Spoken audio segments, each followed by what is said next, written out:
Hello hello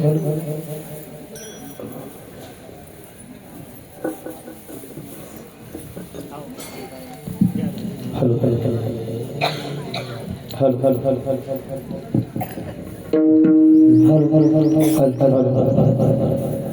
hello hello hello आवाज hello hello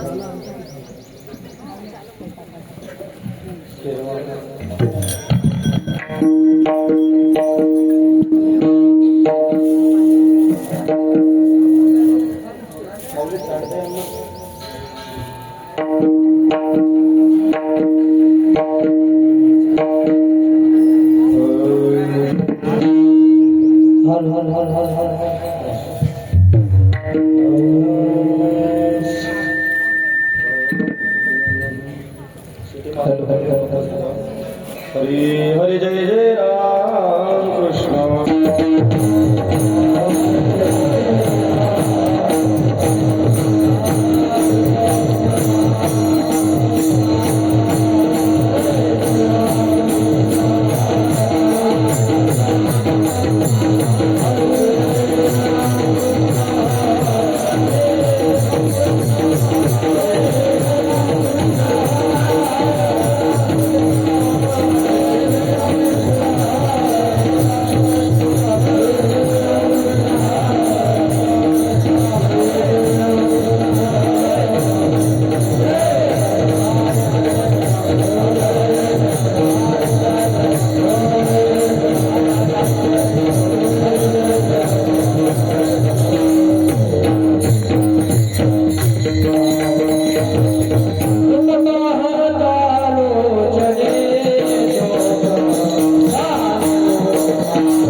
दादा बरोबर बघून घ्या काय करायचं काय नाही कारण कसं आहे सगळ्यांचे आवाज गेले आता तुमच्यावर अवलंबून आहे बरं का मी आता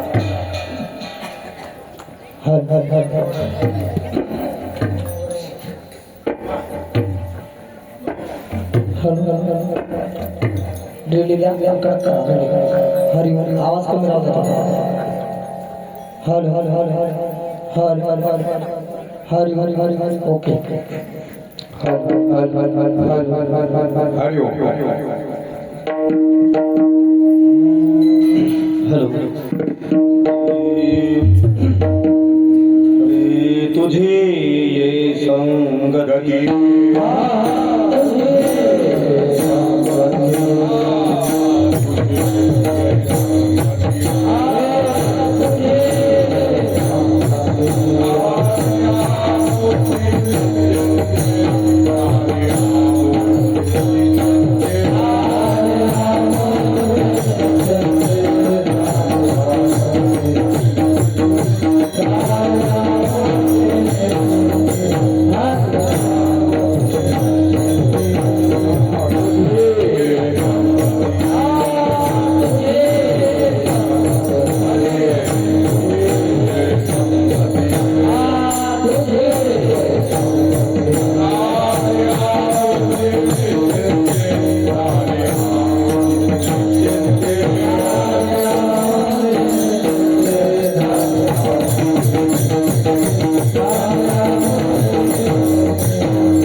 सर इससे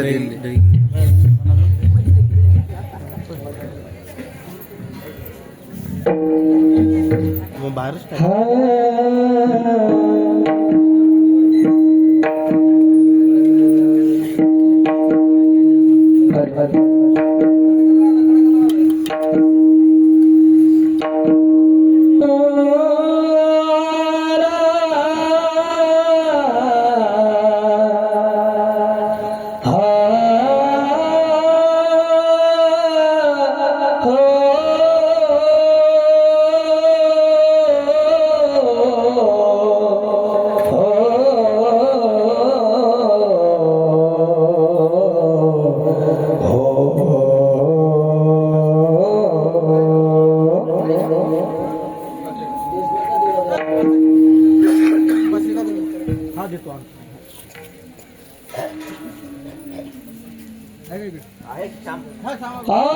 तुझी संगती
Here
पहिले आवाज गेला बा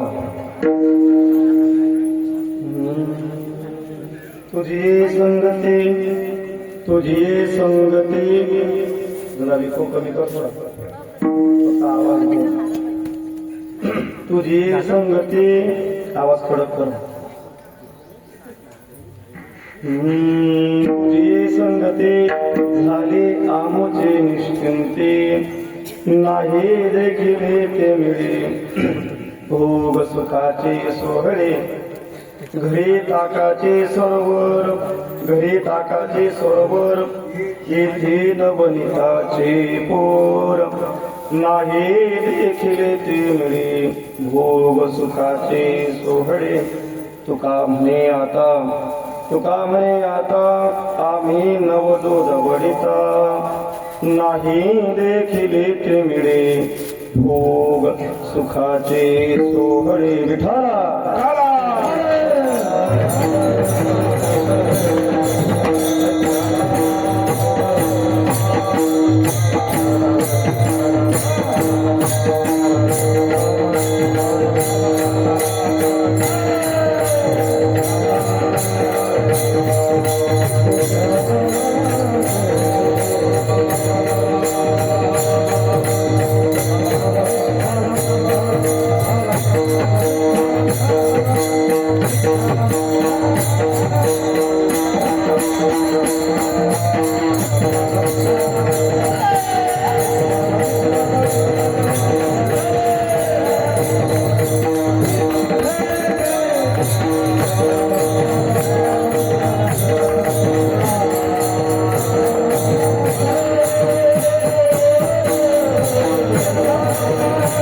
Hare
संगती झाले आमचे निश्चिंते नाही देखील ते मिळे भोग सुखाचे सोहळे घरी ताकाचे सरोवर येथे नवनीताचे कोर नाही देखील ते मिळे भोग सुखाचे सोहळे तुका म्हणे आता आम्ही नवदूत वडिता नाही देखील ते मिळे भोग सुखाचे सोहळे पांडुरंगा करो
जीवो उद्धराथावतारं कलङ्कं कतिजोदिकामोदिवक्त्रं फलानि शवादापनुदारदक्षं समाधिस्थमूर्तिं ज्ञानदेवम् ॐ नमो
जयांचे तुझिया स्मरण होय सकळ विद्यांचे अधिकरण श्री बंधू श्री गुरुचरण ते नमस्कारो नियतमस्तक ही पाया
या वारकरी संता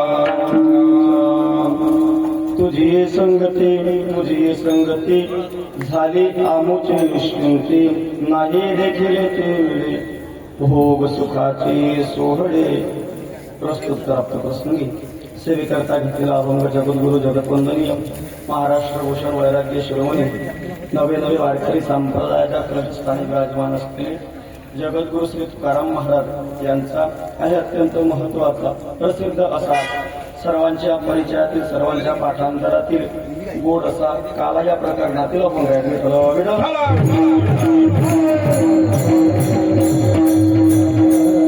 या अभंगामध्ये श्री जगद्गुरु तुकाराम महाराज भगवान परमात्म्यांनी गोपाळांशी केलेला संवाद प्रतिपादन करतात.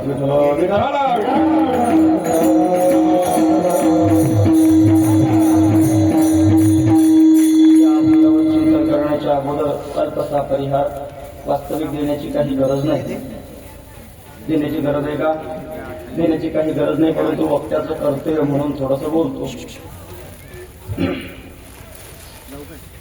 दरवर्षी प्रमाणे याही वर्षी भगवंताच्या कृपेने आणि संत महात्म्यांच्या आशीर्वादाने चालत असलेला हा अखंड हरिनाम सप्ताह आणि या अखंड हरिनाम सप्ताहातील अगदी शेवटची सेवा म्हणजे काल्याची सेवा ती माझ्याकडे आहे. गेले 13 वर्ष झाले, गेले 12 वर्ष झाले मी या मंडपामध्ये अनेक पुराण श्रवण केले आणि यावर्षी भगवान परमात्म्याची प्रतिवांगमय मूर्ती म्हणजे भगवान श्रीमद भागवत ज्ञान यज्ञ या 7 दिवसामध्ये तुम्ही आपण श्रवण केलं आणि या सप्ताहाची सांगता आजच्या दिवसाला आहे. अनेक कार्यकर्ते आपापल्या पद्धतीने काय करतात, कार्य करतात. बघा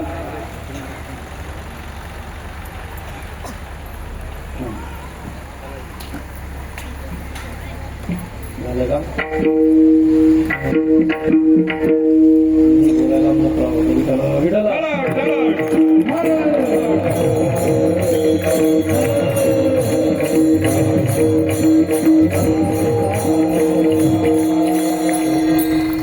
या सप्ताहामध्ये अनेक कार्यकारी मंडळी आहेत. बघा जे कार्यकारी मंडळी आहेत ते खूप जोमानं कार्य करतात की नाही. आपण दररोज 7 दिवसामध्ये या ठिकाणी पाहत असतो. त्याच पद्धतीनं या सप्ताहामध्ये अशी सुंदर अशी गुणीजन मंडळी आपल्याला 7 दिवस मिळाली. त्याच पद्धतीनं टाळकरी मंडळी आहे. त्याच्या पुढे जाऊन बोलतो आमचे लहान आमच्या बहिणी एकच दिवस उभ्या राहत नाही, 7-8 दिवस त्यांचा उभा राहण्याचा. परत आधी 3 कीर्तनं गेले त्यांनी. किती कीर्तनं गेले? 3 कीर्तनं गेले. किती तास उभे राहिले? 6 तास उभे राहिले. किती तास? 6 तासमध्ये किती कीर्तनं झाले? 3 कीर्तनं झाले.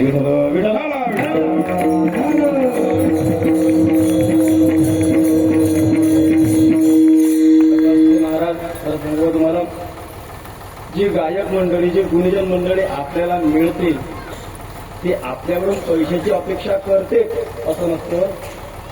कधी कधी असं होते ते आपल्याकडून प्रेमाची अपेक्षा सुद्धा करते. तुम्हाला काय वाटते महाराजांना कार्यक्रमच्या भागात नाहीये? वाटते का तुम्हाला असं काही? नाही महाराज, प्रत्येक गायक वादक हा कार्यक्रमाने भरगच्च भरलेला असतो. नवे नवे लोक त्यांच्यावरती पैसा उधळतात. पण महाराज खरं सांगू, ते आपल्यापर्यंत येतात म्हणजे या नळगंग नगरावरती एवढं प्रेम करतात. काय सांगावं महाराज, आम्ही 7 दिवस त्यांच्यासोबत चर्चा केली. ते सांगतात, आमचे श्री हरी महाराज सांगतात, महाराज आम्ही अनेक कार्यक्रम फिरतो पण या नळगंगा नगरातील जे लोक आहेत ना त्यांच्यासारखं प्रेम आम्हाला कोणी देत नाही.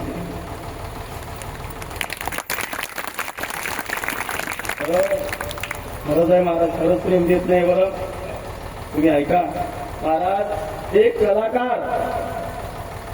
कलाकार एक गुणीजन ज्यावेळी एखादा गुण शिकतो. आमचे हरिभक्तपरायण श्री हरी महाराज गायके मृदंग वाजवतात, त्याच पद्धतीनं श्री हरिभक्तपरायण सोपान महाराज म्हणणारे गायन करतात. त्याच पद्धतीनं आमचे गणेश महाराज राऊत आळंदीला आहेत, आळंदीला काय करत आहेत, गायन शिकतायत. अरे त्याच पद्धतीनं आमचे दादा आहेत. प्रत्येक कलाकार प्रत्येक गुणीजन ज्यावेळेला एखादी कला शिकतो ना महाराज, कला शिकत असताना तो कलेला सगळं सर्वस्व समर्पण करतो. तुम्हाला वाटताय वाजवताना दिसतात, अंगाचं पाणी करतात. गायन करत असताना बेंबीच्या देठापासून उमलतात. कुठून बोलतात? कुठंतरी आपल्याला त्याचा आनंद प्राप्त होतो का नाही? आनंद प्राप्त होतो. पण त्यांच्या मागचं जे जीवन आहे त्याच्या मागचं जीवन कधीतरी काय करा तुम्ही काढून टाकतो.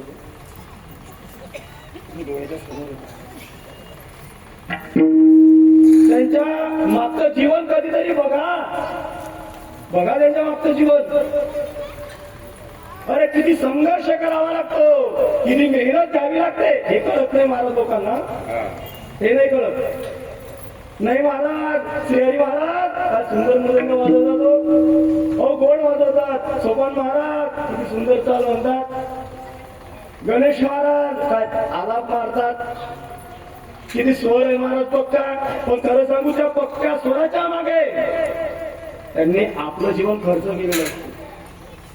आपलं जीवन खर्च केलेलं असतं. या एका बोलाच्या मागे त्यांनी त्यांचा एक दिवस गमवलेला असतो. मी का बोलतो, आपण कधीही एखाद्या वेळेला आपल्याकडे जर एखादा गुणीजन आला तर त्याला आपण हलक्यात घेतो महाराज. खरं सांगतो तुम्हाला, आम्ही फिरतो हलक्यात घेतात लोक. हलक्यात जाऊ द्या, काय कलाकार असताय. पण नाही, कलाकाराची कदर करा. एक दिवस असा येईल कीर्तनकार भेटी पण कलाकार भेटणार नाही.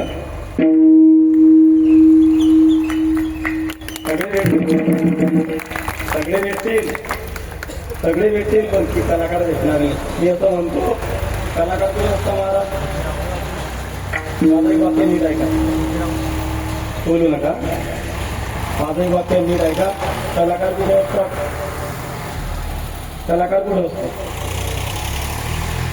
नाही कळलं का? कलाकार कुठं असतात महाराज? कलाकार असतात कुठं महाराज? कलाकार असतात पिक्चर मध्ये, तमाशामध्ये. आता तमाशा आहे का? तमाशा आहे का आपला? अरे नाही, हे कीर्तन आहे महाराज, भगवंताचं नामचिंतन आहे. मग या मंडपामध्ये कोण आहेत? या मंडपामध्ये गुणीजन आहेत. या मंडपामध्ये वैष्णव आहेत. या मंडपामध्ये गुणीजन आहेत. गुणीजन का म्हणतात माहितीये का तुम्हाला? का म्हणतात? त्यांच्या अंगामध्ये गुण आहे म्हणून त्यांना गुणीजन म्हणतात. आणि ते गुण आपल्यापर्यंत ते पोहोचवतात. आपल्यापर्यंत काय करतात? पोहोचवतात. बरं किती आणि पोहोचवतात? तुम्ही दररोज श्री हरी महाराजांना आमच्या महाराज मंडळीला पाहतात. मी एकाच दिवशी आलो महाराज, पण मी ती अवस्था पाहिली, अंगाचं पाणी पाणी होते हो, अंगाचं पाणी पाणी होते. एक वाक्य सांगतो, आमच्या गुरुजींच्या मुखातला आहे महाराज, अशोक महाराज पांचाळींच्या मुखातला वाक्य. अशोक 2010ला आम्ही गुरुजींकडे होतो शिकायला. त्यावेळेला गुरुजी वाक्य बोलले. गुरुजी म्हणतात सर्व काही शिकता येते पण कला शिकता येत नाही. का? त्याचं कारण असं आहे, सर्व शिकता येते पण महाराज कला शिकता येत नाही. सर्व शिकता येते पण कला शिकता येत नाही. का? कारण कलेला अगोदर समर्पण करावं लागते आणि त्यानंतर कला येते. विठाला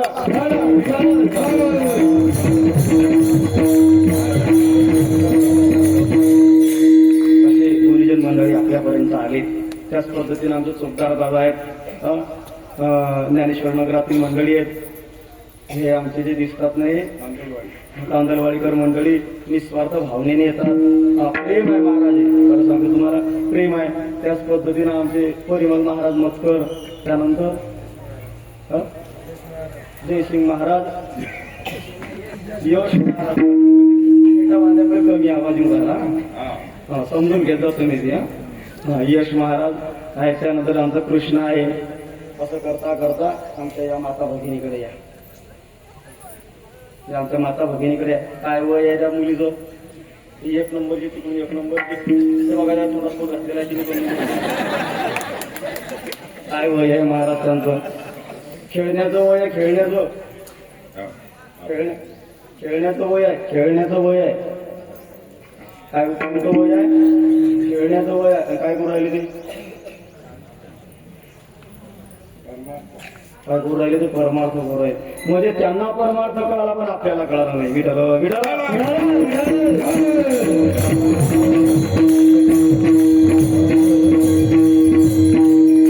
त्यांना परमार्थ कळाला पण आपल्याला कळाला. आजची स्थिती सांगत असताना अशी सांगतात, आजच्या स्थितीमध्ये हे ज्या मुली आहेत ना छोट्या छोट्या, यांच्या हातात मोबाईल असतो. त्यांच्या हातात काय असतो? मोबाईल असतो. आणि त्या मोबाईलवरती युट्यूब लागलेलं असते. काय असते? युट्यूब लागलेलं असते. आणि त्या युट्यूबवर ते कार्टून पाहतात. युट्यूबच्या ज्या रीला आहेत ना, त्या कार्टून ज्या असतात, कशा ज्या असतात? कार्टून ज्या असतात, त्या कार्टूनाची भाषा त्याईले समजते पण आपल्याला समजत नाही. ही मोठी गंमत आहे. त्या कार्टूनाची भाषा त्याईले समजते, बरं जे पाहतात त्याईले समजते पण आपल्याला समजते काय? आपल्याला समजत नाही. असं बालपण त्यांनी परमार्थात घातले. विचार करा, त्यांनी लहानपणात परमार्थ केला. अगदी वयाच्या 10 वर्षापासून ते परमार्थ करतायत. पण आपल्याला तो परमार्थ करण्याकरता 50 लागते. तो परमार्थ करण्याकरता आपल्याला 50 लागते. हा विचार आहे आपल्या जीवनातील. काय लागते आपल्याला ते 50? काय लागते महाराज आपल्याला 50? आपल्याला परमार्थ कळत नव्हता पहिले? कळत होता की नाही? बालपणामध्ये ज्यावेळेस लहान होतो त्यावेळेस आपल्याला परमार्थ कळत होता का नाही? कळत होता. महाराज आमचे थोडं पुढे जाऊन बोलतो. ज्यावेळेस तुम्ही लहान होते त्यावेळेस एक शिक्षणाला काही महत्व नव्हतं. होतं काय? शिक्षणाला काही महत्व नव्हतं. तरी सुद्धा काही काही लोकांच्या गळ्यात माळा नाही. मी स्पष्ट बोलतो, काही काही लोकांच्या गळ्यात अजून माळा नाही. आहेत का? नाही. आपल्याला 50 लागते महाराज. त्यांनी वयाच्या 10 वर्षात माळ घातली. आपण मरतो, अगदी किडीवरती झोपतो, पण तरी सुद्धा आपल्या गळ्यात माळ नसते. हे त्यांचं भाग्य आहे. त्यांना जेही गुरु मिळाले असतील ना ते भाग्यवान आहे. ते त्यांना असे विद्यार्थी मिळाले. बघा ना काय काय वय आहे. विचार 15 मिनिटं लेट झालं तर तरी लहान लहान वय आहे. खरं सांगून ही जी कृपा आहे ना महाराजांची त्यांची आहे. कोणाची?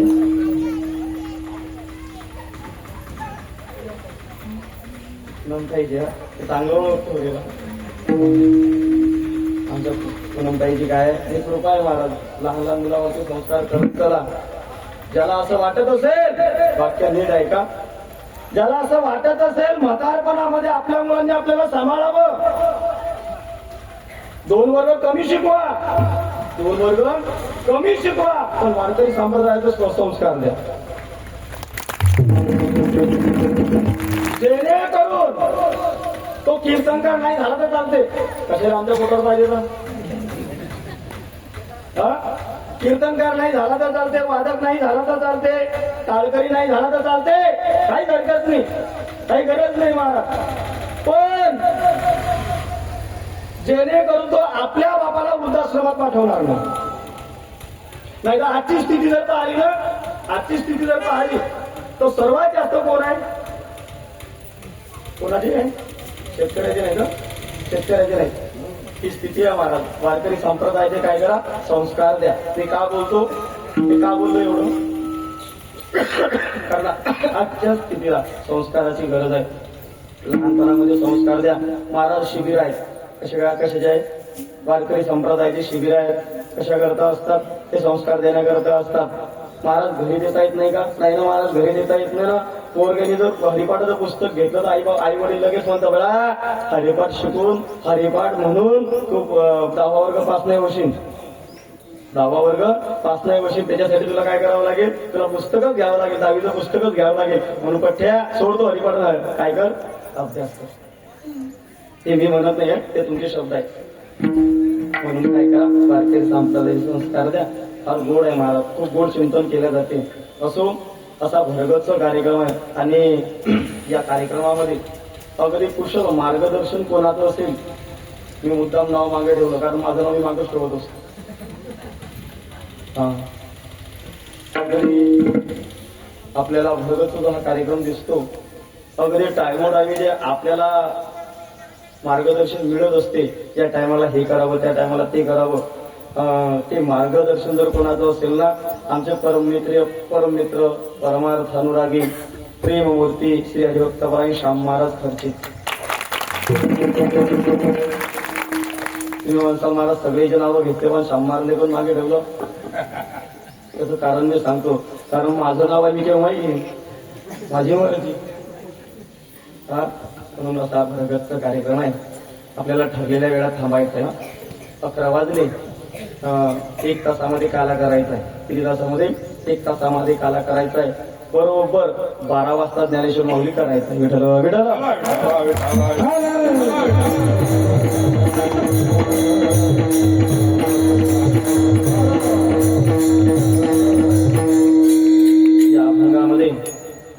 या अभंगामध्ये श्री जगद्गुरु तुकाराम महाराजांनी भगवान परमात्म्याने जो गोपाळांसोबत संवाद केलेला आहे, भगवान परमात्म्याने गोपाळांसोबत जो संवाद केलेला आहे, त्या संवादाचा अनुवाद श्री तुकाराम महाराज या अभंगात करतात. काय संवाद आहे महाराज, अगदी गोड संवाद आहे, ऐका. प्रसंग असा झाला, भगवान परमात्मा आणि गोपाळ एके ठिकाणी उभे आहेत, एके ठिकाणी उभे आहेत. भगवान परमात्म्याने गोपाळांना नाना पद्धतीनं, अनेक पद्धतीनं आनंद दिला. आणि आनंद दिल्यानंतर भगवान परमात्मा म्हणतात, गोपाळांनो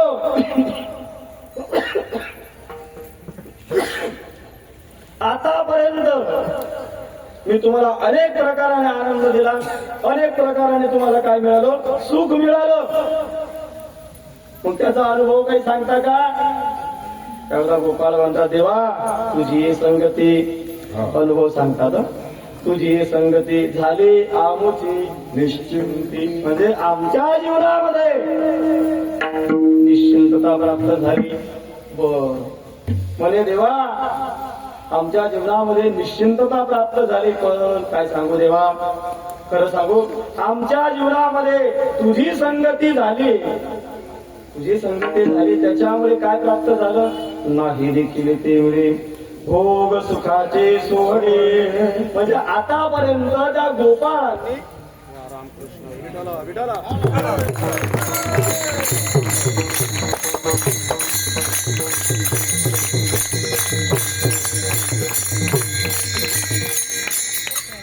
त्या गोपाळांनी जे सोहळे, जे भोग, आवाज येतो ना मागच्या बायांना येतो ना आवाज बसलाय तरी जे सोहळे जे भोग भोगले नाही, जे सोहळे उपभोगले नाही, ते सोहळे देवा तुझ्या संगतीमध्ये आल्यानंतर मिळाले.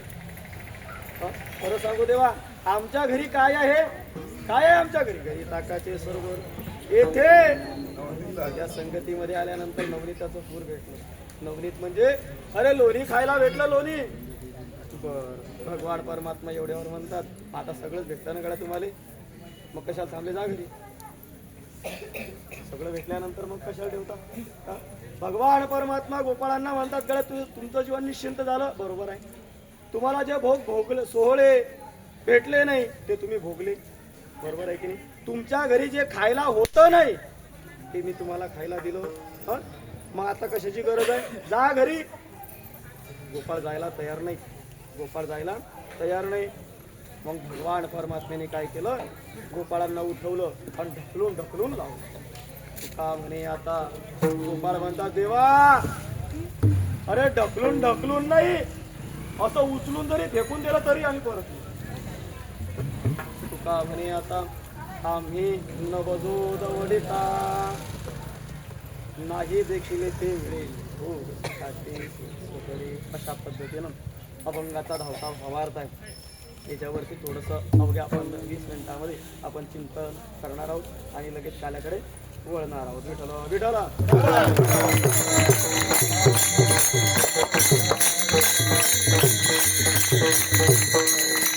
काय दैवाय महाराज माझं, काय दैवाय माझं चिंतन लाईट गेली. अरे बरोबर आहे, आज सुट्टी आहे ना. अरे सुट्टी आहे ना बा, शनिवार रविवार आहे ना. रविवार घ्या आणि कसोटी बी आहे. तशी 7 दिवस कसोटी दिलीच, पण आता ही आणखी कसोटी आहे.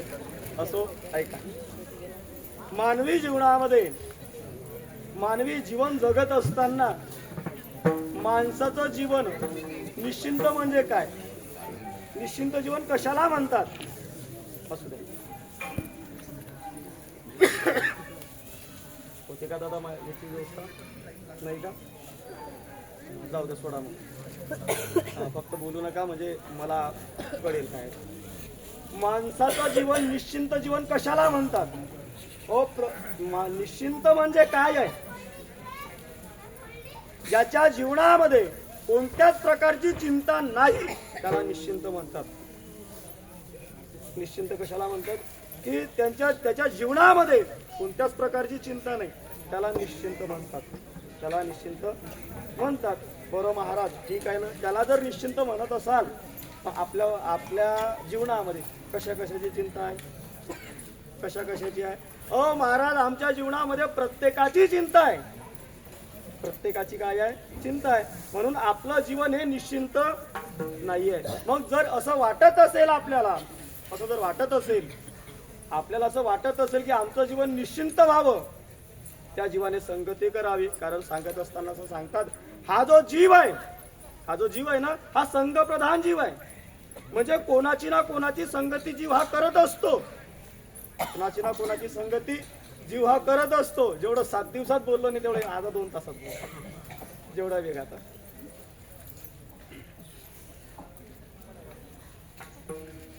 कोणाची ना कोणाची. खरं सांगतो कसोटीच आहे महाराज, आवाज निघत नाही. खरं माझी परिस्थिती अशी झाली. खरं जर तुम्हाला परिस्थिती सांगितली ना माझी, ते असेल महाराज खाली बसा आम्ही करतो. परिस्थिती अशी दररोज गोळ्या घ्यायचो आणि कथा करायचो. दररोज गोळ्या घ्यायच्या कथा घ्या. महाराज खरं सांगू, सोपान महाराज 3 बाटला खोकल्याच्या घेण्या पण खोकल्याला फरक नाही. सबूत आहे आपल्याकडे. 3 बाटल्या अजून घरी आहे. फेकल्या नाही मी. तुम्ही म्हणसाल महाराज सांगल्यावर तुम्ही सबूत दाखवा.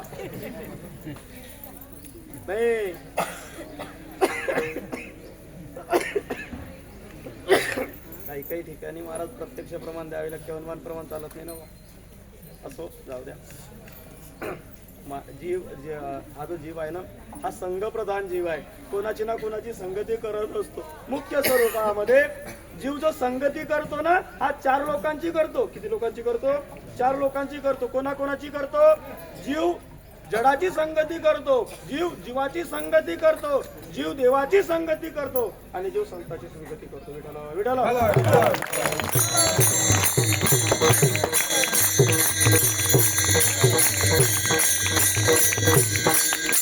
लोकांची संगती करतो जीव, 4 लोकांची संगती करतो. पहिली संगती जीव जडाची संगती करतो. पण महाराज जड जे आहे ना जीवाने जर जडाची संगती केली तर जीवाला काय प्राप्त होते? काय मिळते जीवाला? काहीच मिळत नाही महाराज. काय मिळते सांगा ना? जड म्हणजे काय? अरे जड म्हणजे संसार आहे. जड म्हणजे काय आहे? जड संसार आहे. मग जो जीव संसाराची संगती करतो त्या जीवाला मिळते काय? अनेक प्रमाण आपल्या समोर सांगितले जातात. महाराज ज्याने संसाराची संगती केली त्याला आतापर्यंत काय मिळालं? काहीच मिळालं नाही. दुःखाच्या व्यतिरिक्त त्या जीवाला काहीच मिळालं नाही. कारण संत महात्मे आपल्या प्रमाणामध्ये वचनामध्ये बोलत असताना बोलतात, दुःख बांधवडी नाही हा संसार, सुखाचा विचार नाही.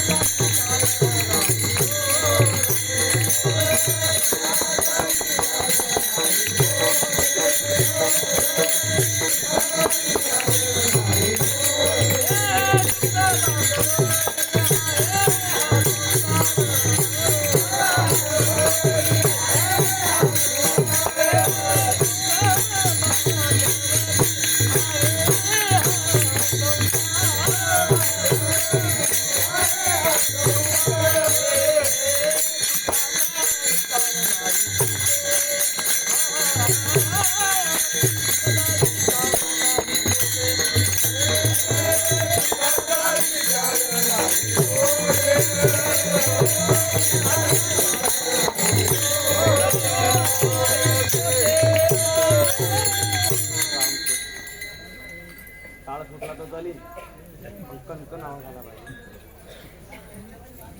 हा एकाचे 2 झाले तर चालतील, 2चे 4 झाले तर चालतील. टेन्शन घ्यायचं आपण देणं पडते.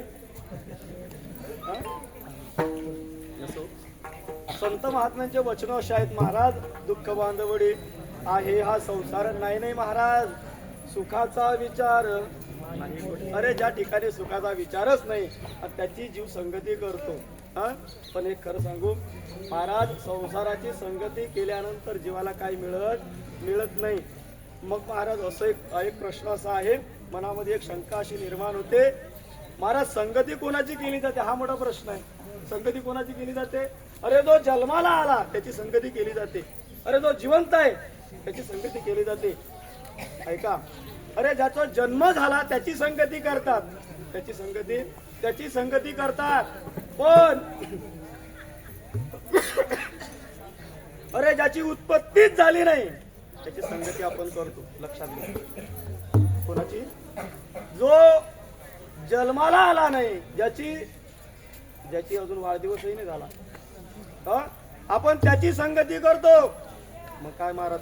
अरे जो जन्माला आला नाही त्याची संगती करतो तर एवढं दुःख आहे महाराज. जन्माला आल्यानंतर जर संगती केली तर किती दुःख झालं असतं? अगणी दुःख झालं असतं महाराज. एके ठिकाणी असं उदाहरण सांगतात, ऐका.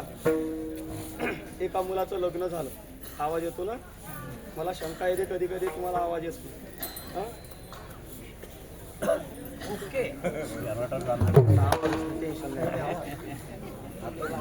अडचण देतो. एका मुलाचं लग्न झालं. लग्न झाल्यानंतर तो मुंबई सारख्या सिटीमध्ये राहायला गेला. जॉब आहे त्याला मुंबईमध्ये, चांगला जॉब आहे बरं. चांगला जॉब आहे. आणि त्या मुंबई सारख्या सिटीमध्ये हा त्याच्या पत्नीला घेऊन गेला. जॉब आहे त्यामुळे घर मुंबईचं जीवन कसं राहते, आता जे सिटीमध्ये राहतात त्यांना सांगण्याची काही गरज नाही.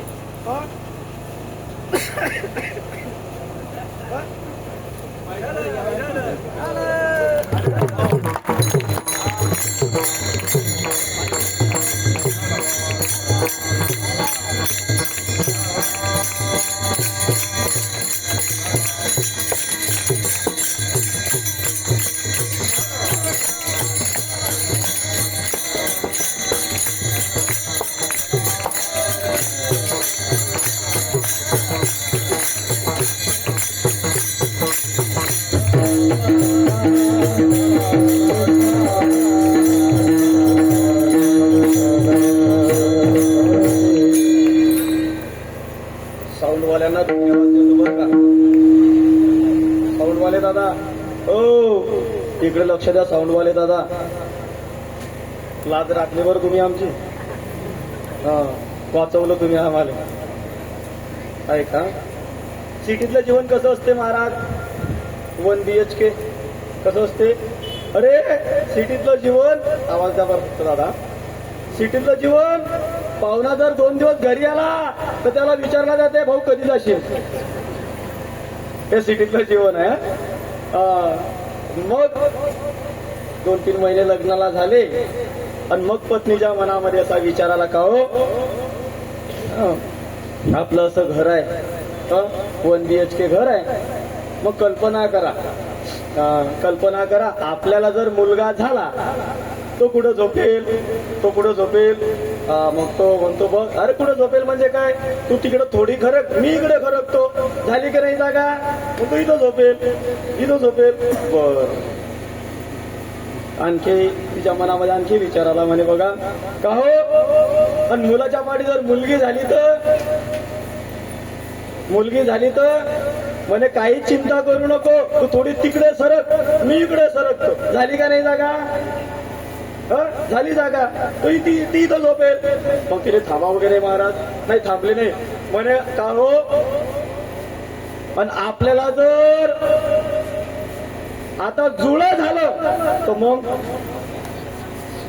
मग पती म्हणतो, अरे चिंता करू नको, तू तिकडे सरक, मी इकडे सरकतो. हा इकडे सरकायला गेला, पटच्या खाली पडला, मणक्याचं हाड मोडलं. काय मोडलं? त्याच्या मणक्याचं हाड मोडलं. मला सांगा, मणक्याचं हाड झालेल्या मुलांनी मोडलं का न झालेल्या मुलांनी मोडलं? म्हणजे न झालेला मुलगा जर मणक्याचं हाड मोडतो तर झालेले विठ्ठल.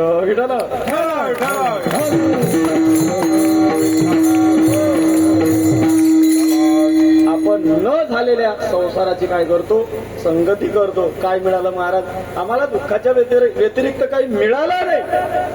मग महाराज, मग संसाराची संगती सोडली, मग जीवाने जीवाची संगती केली.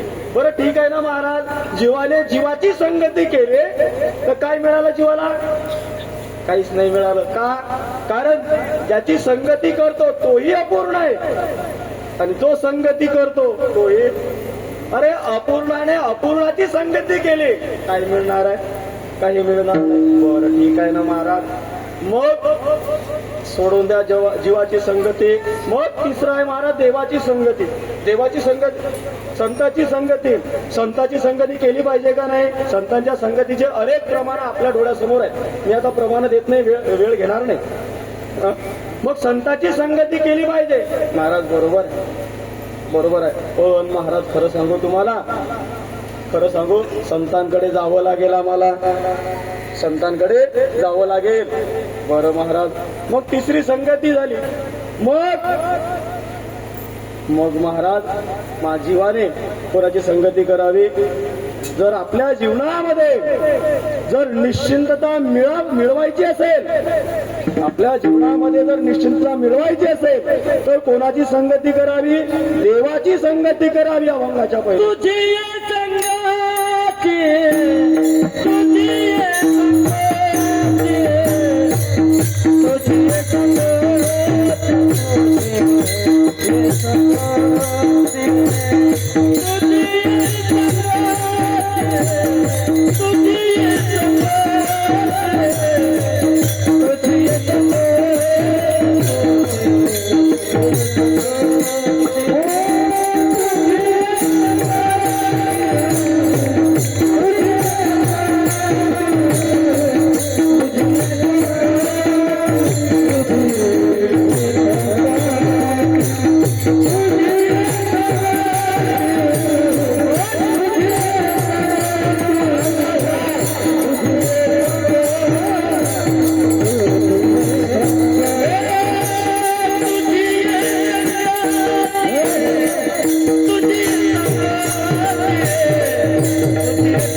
काय गोड झालाय महाराज. झाली बरं का?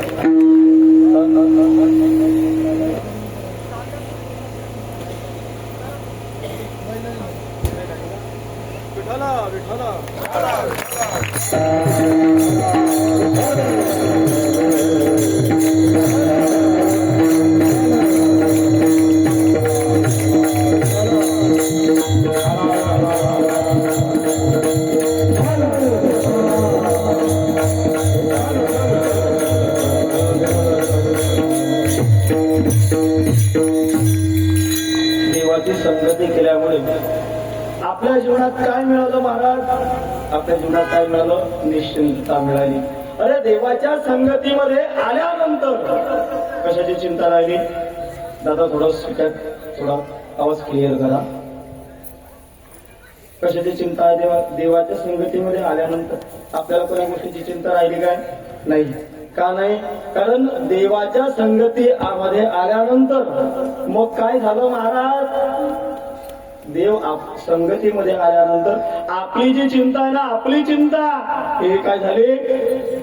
मी बोलत नाही. श्री तुकाराम महाराज असं म्हणतात की ज्या वेळेला भगवान परमात्मा गोकुळामध्ये अवताराला आले त्यावेळेला काय घडलं? चित्तात ते पळाली गोकुळा बाहेर.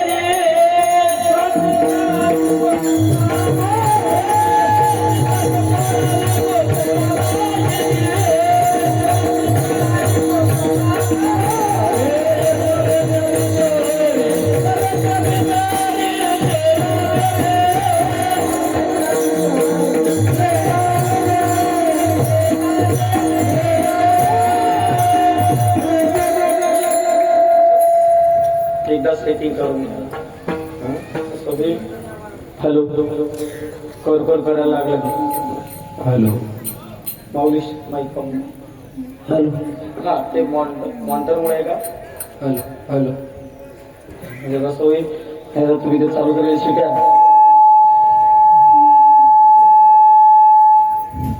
सगळ्याच गोष्टीची चिड आहे महाराज शिटीची. मला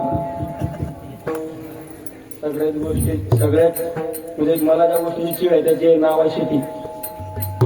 शिटीवर शिटी, सिटी नाही शिटी. मग ते कुकरची असो कोणती असो.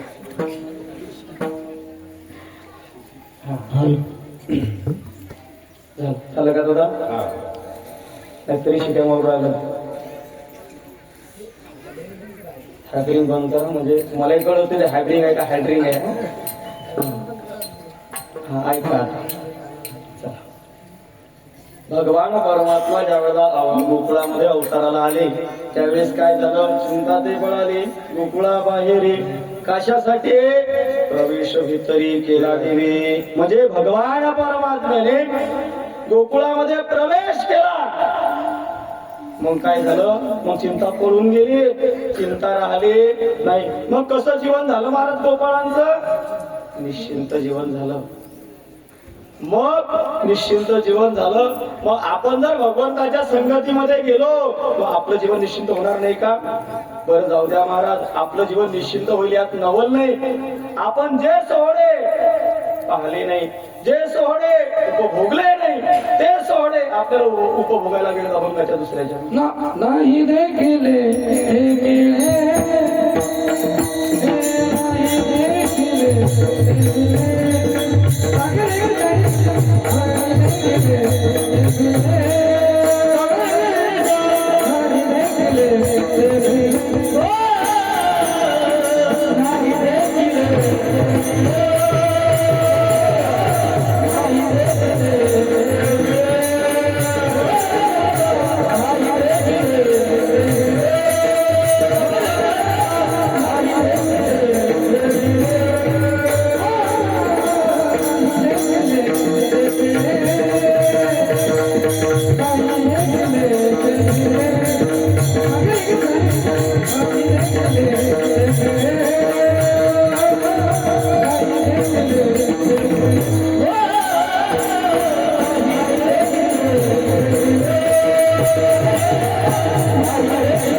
असे जे सोहळे ते आपण भोगले नाही, असे जे सोहळे ते आपण पाहिले नाही, पण भगवंताच्या संगतीमध्ये जर आपण गेलो तर ते सोहळे आपल्याला उपभोगायला मिळतील. नाही देखील ते मिळेल भोग सुखाचे सोहळे, आपण जे भोग पाहिले नाही ते भोग आपल्याला उपभोगायला मिळतील, म्हणजे आपल्याला भोगायला मिळतील. महाराज कोणते कोणते भोग आहेत महाराज? अरे असे अनेक भोग आहेत.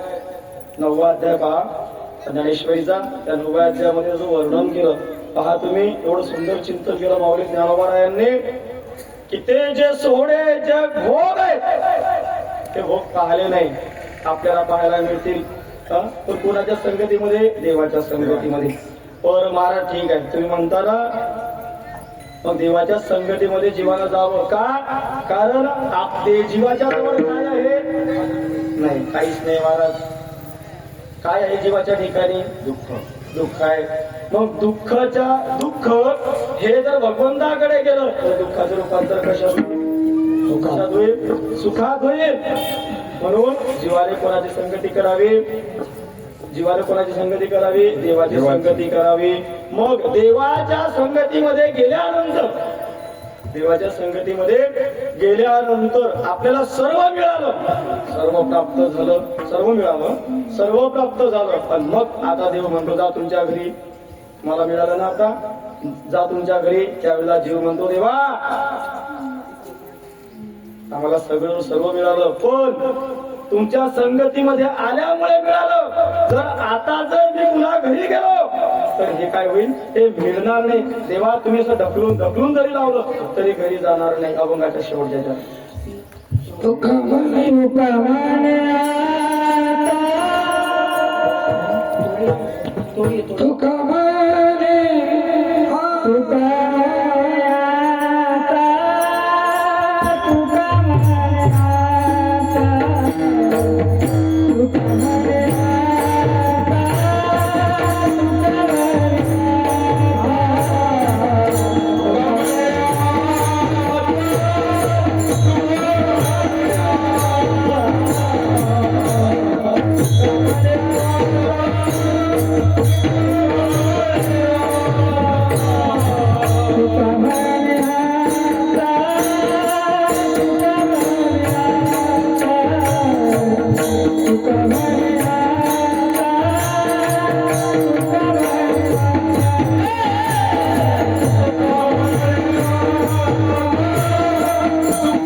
एक नंबर झालं.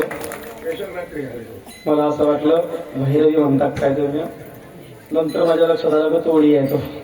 हा तोडी तोडून टाकायची. हा असो.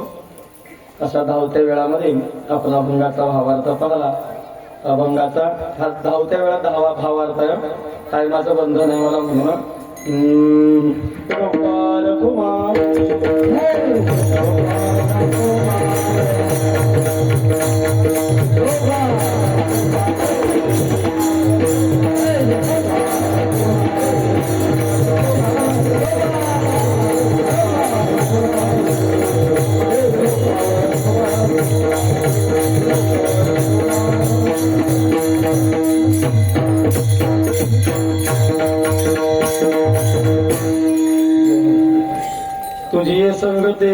तुझी संगती झाले आमचे निश्चिंती नाही देखील ते मिळे भोग सुखाचे सोहळे. धावत्या वेळामध्ये अभंगाचा भावार्थ पाहण्याचा आपण प्रयत्न केला. आता इथून पुढे जे होईल ना आपण काल्याच्या प्रसंगाकडे जाणार आहोत. बघा श्रावण महिन्यामध्ये अष्टमी तिथीला भगवान परमात्मा अवतीर्ण झाले म्हणजे विसरण थोड्या धावत्या वेळात जातो. अवतार कशाला म्हणतात मी अनेकदा बोलून जातो. अवतरती ती अवतार हा जे प्रगट होतात जे अवतार घेतात जे प्रगट होतात त्याला अवतार म्हणतात. आपण प्रगट होत नाही म्हणून आपल्याला आपला अवतार नसतो.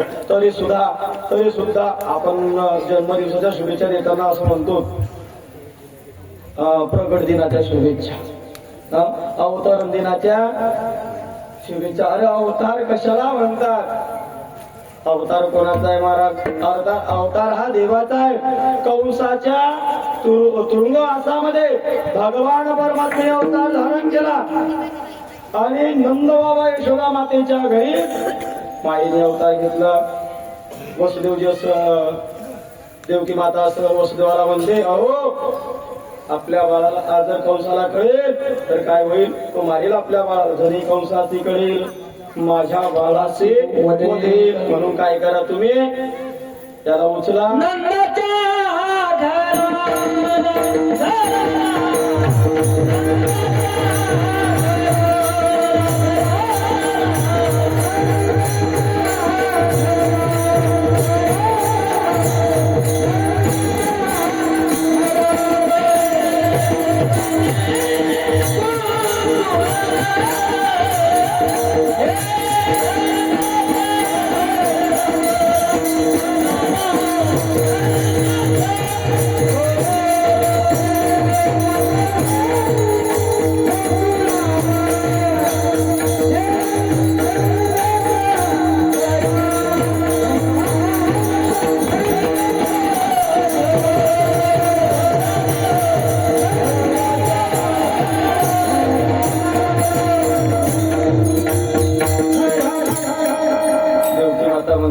माझ्या बाळाला काय करा तुम्ही इथून घेऊन जा. कुठं नंदाच्या घराला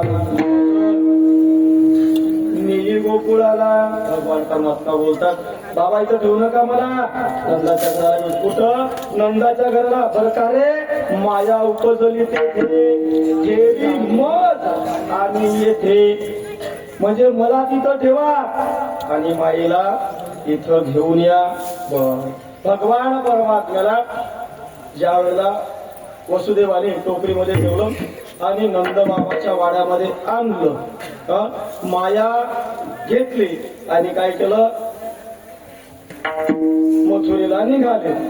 बर, मथुरेला भगवान परमात्मा नंदाच्या घराला आल्यानंतर, नंदाच्या घराला आल्यानंतर त्या गोपिका नंद बाबा त्यांनी काय काय केलं महाराज, एक अध्याय नंद उत्सवामध्ये नंद भयो आनंद करो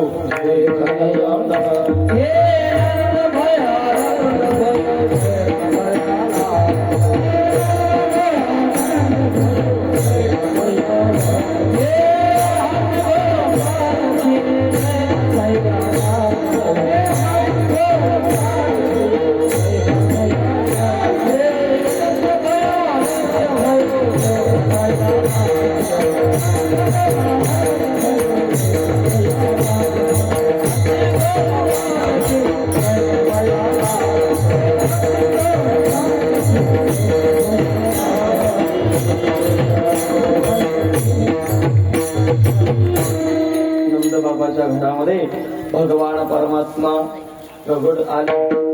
आल्यानंतर मग भगवान परमात्मा आनंद देऊ लागले. कोणाला?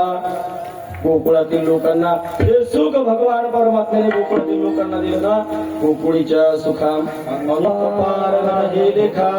म्हणजे गोकुळामध्ये जेवढे लोक आहेत त्यांना जे सुख मिळालं त्या सुखाला अंतही नाही आणि पारही नाही. म्हणजे त्या सुखाला अंतही राहिला नाही आणि पारही राहिला नाही. असं सुख भगवान परमात्म्याने गोकुळातील लोकांना केलं. बरं महाराज, मग भगवान परमात्मा काय करू लागले, थोडे थोडे मोठे झाले. मोठे झाले म्हणजे भगवान परमात्मा आपल्या तळ हातावरती चालू लागले. तळ हात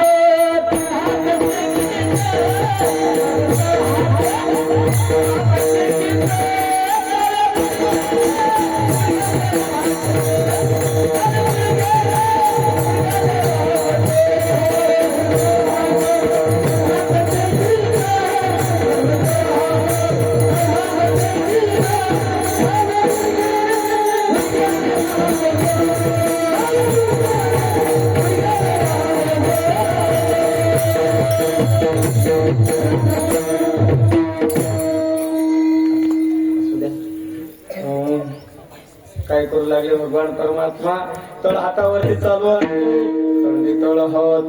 तळ हात टेके